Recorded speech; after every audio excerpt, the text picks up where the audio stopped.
Bahaito, welcome back. Mzanzi Fundiz is still the show that you're watching, where we bring you insights. Topic now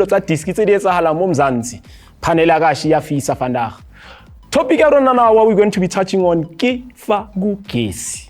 Abanye baphumile, abanye bayawela. Lufuno, what's I saying FNB? No, we're baptized. You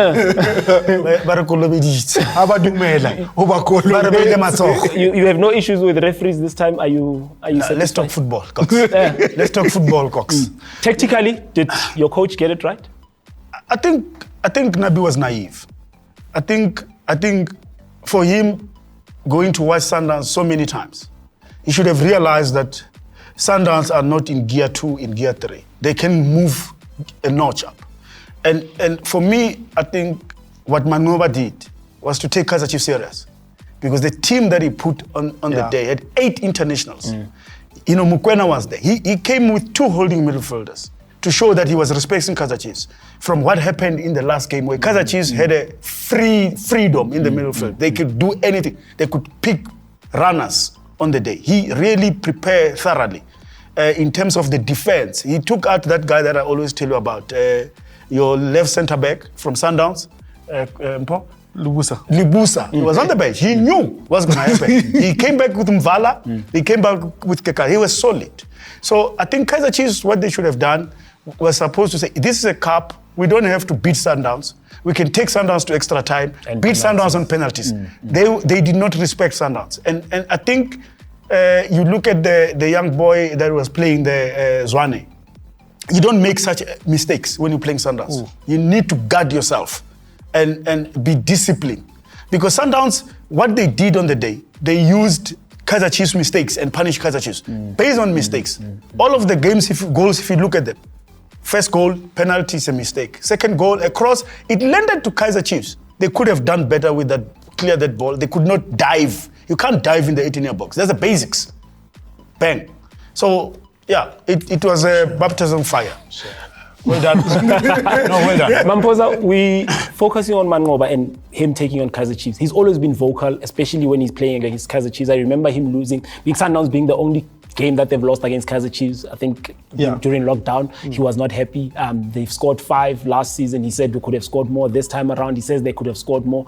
Is there some personal gripe that he has with Kaizer Chiefs? Look, I think from a supporter's perspective, I love the fact that my coach feels that way against the opposition. Because if you've got a coach who's comfortable at winning certain things, and when you've got the squad that Coach Mangoba has, because when the things that happen on Saturday, and when they happen, Coach Mangoba spoken about width. Who provided the cross? Yes, your cross could not handle the cross that led to the second goal. Modau crossing. Shalulile's goal, Mudiba crossing.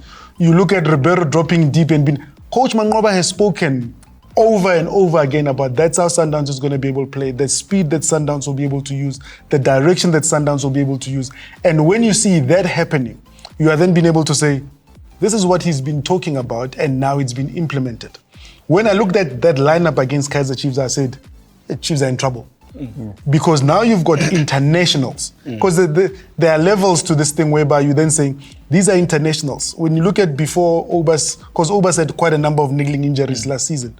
When you look at Obas and Mukwena, when they've played together, they're enforcers by nature. So anybody that's going to come there, you need to be very sure about what you're doing.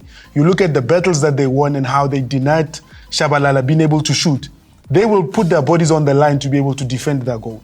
And being able to move forward, you had Mudiba going forward on the left, and you had Modau who was going forward. And it was beautiful to watch. And then now he brings the youngsters against Polokwane City to right off the wrongs of the past. Lufuno? Yeah.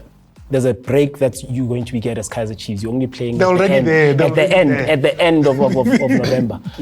Does this afford you a chance to fix things, considering the fact that you've been having these mini breaks that you could sort out the issues?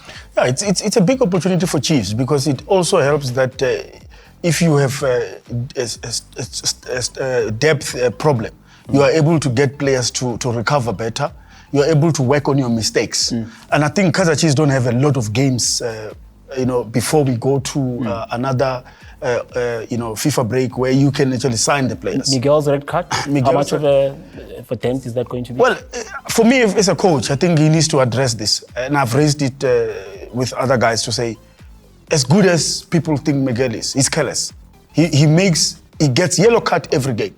As for a defender, for a captain, to be getting that, for me, it's a no-go area. He needs to work on that. And he needs to understand that he doesn't play alone. He needs to trust his soldiers around him to say, if a player passed me, there is a cover. All the yellow cards are necessary. There were covers on all of them. If you look at it. Lufuno, Cox, the way that Nabi plays, because I don't think it's a lack of players on the Chiefs side. It's the Nabi style of play. Go look at Nabi when he was winning things with Yanga.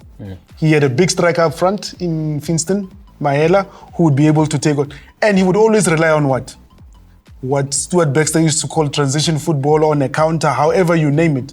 Because Finston could be able to take on a lot of players going at the back. And that's what he wants. But the players that he's finding at Kaizer Chiefs, that Kaizer Chiefs have bought previously, are not those type of players. So it is Nabi has got a system that he wants. Go look at how he played at Yanga. Go look at how he played in Morocco. You'll find the players that he needs, and that's what he's the problem. But Lufuno, if you want to play transition football, who is the best forward that you need to play at Kaizer Chiefs? And we will take on that, and we will discuss that. But I have to take a break. Bagaitsu, we have come to the end of our second segment. We have to go take a break. Ropatela dikoloto le rena man. Hona le batho ba tshwantse re ba sorte out. Uchike ubuwe re tlo bolela ka diski. Mzanzi Fundiz is still the show that you're watching. Second half.